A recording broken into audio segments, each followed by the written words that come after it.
Well, I can say we, in the Triple Helix group at H-Star, learned the hard way about what Russell Hancock just said about the venture capital industry not earning any money in the past 10 years.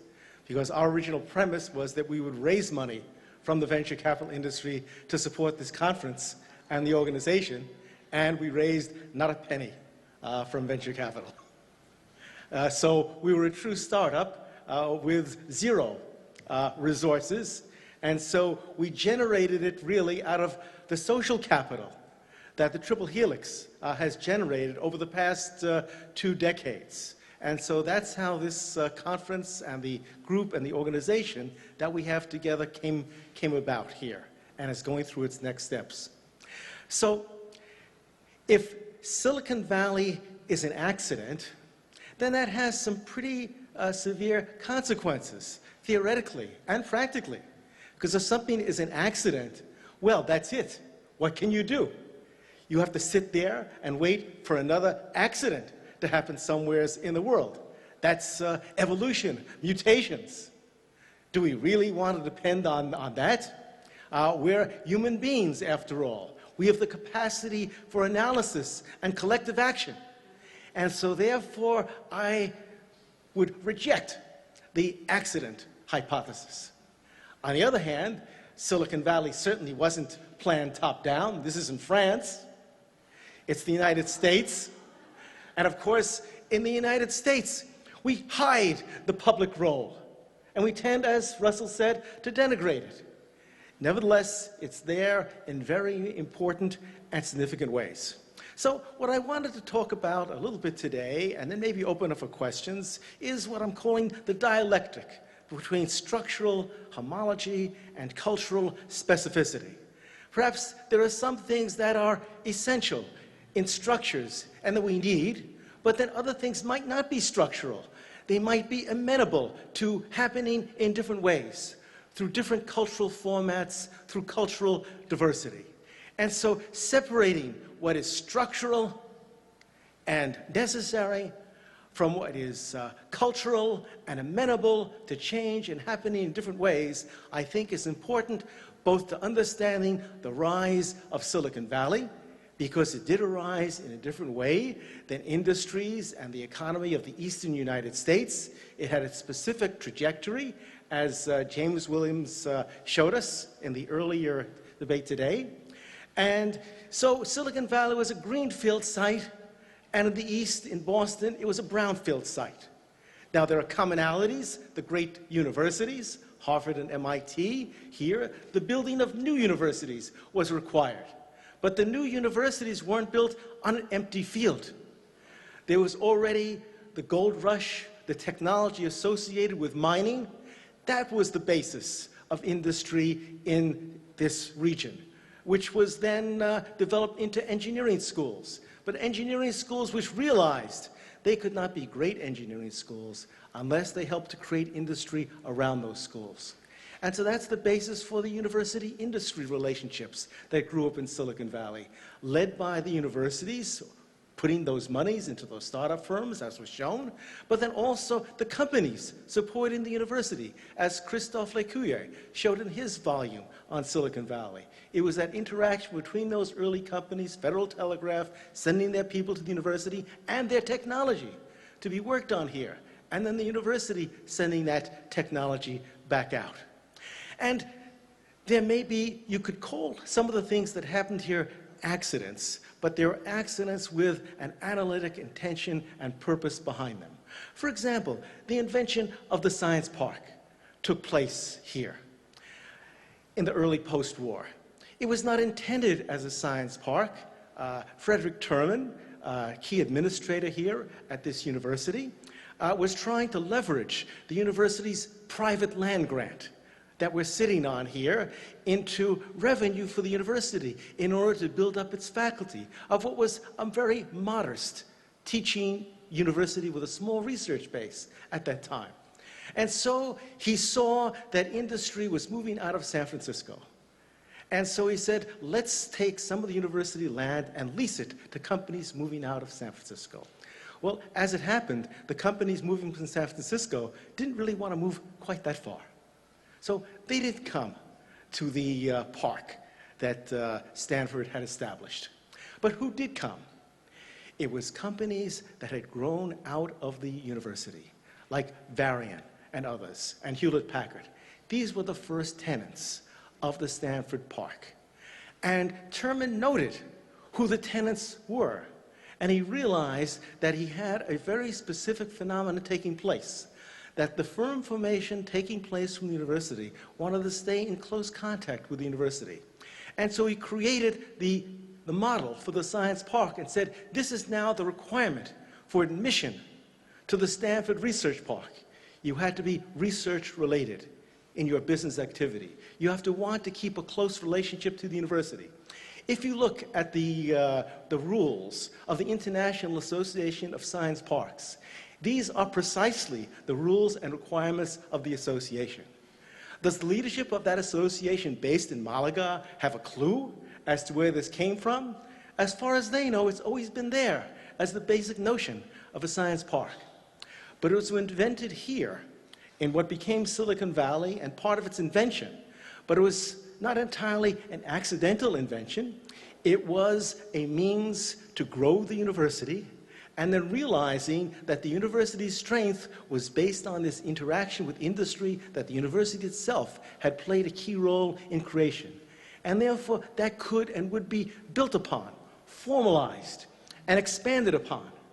And that is the way that this region has grown. So it's not an accident on the one hand, but nor is it a top-down central government development on the other, even though the funding of the central government and research has played a very important role. Sometimes people say that Google came about because two graduate students met when they came together at Stanford. But they were part of a research project funded by the Defense Advanced Research Project Agency that funded similar projects at many universities around the country.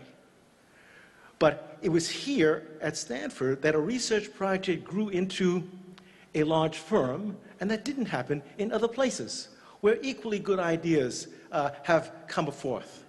In Northeast UK, there was an inventor who came up with a similar idea as Sun Microsystems, but there wasn't the habitat to support its development. So he had to come here to the Valley and join Sun Microsystems to see his ideas for computer systems grow.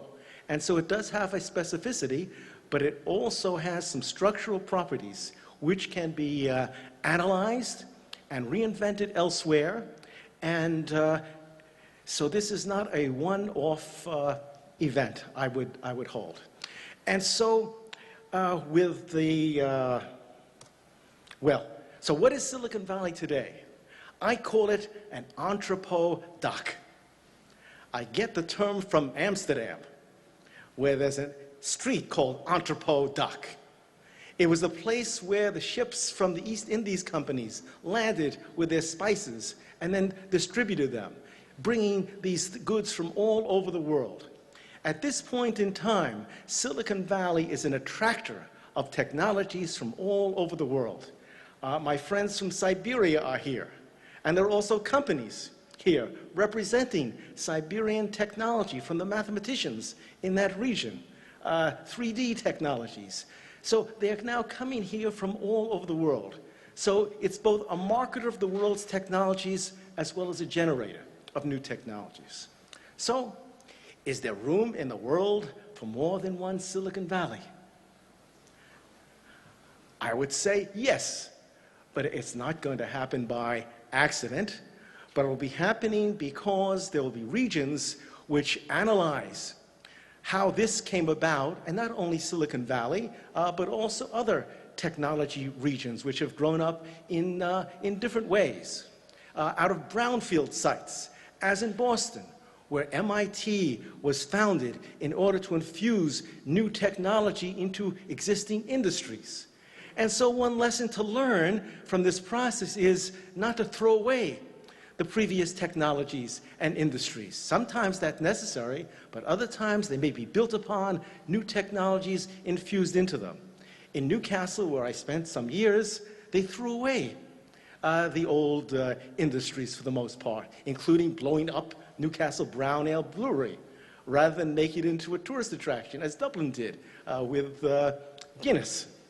But they wanted to start all over again with a clean slate.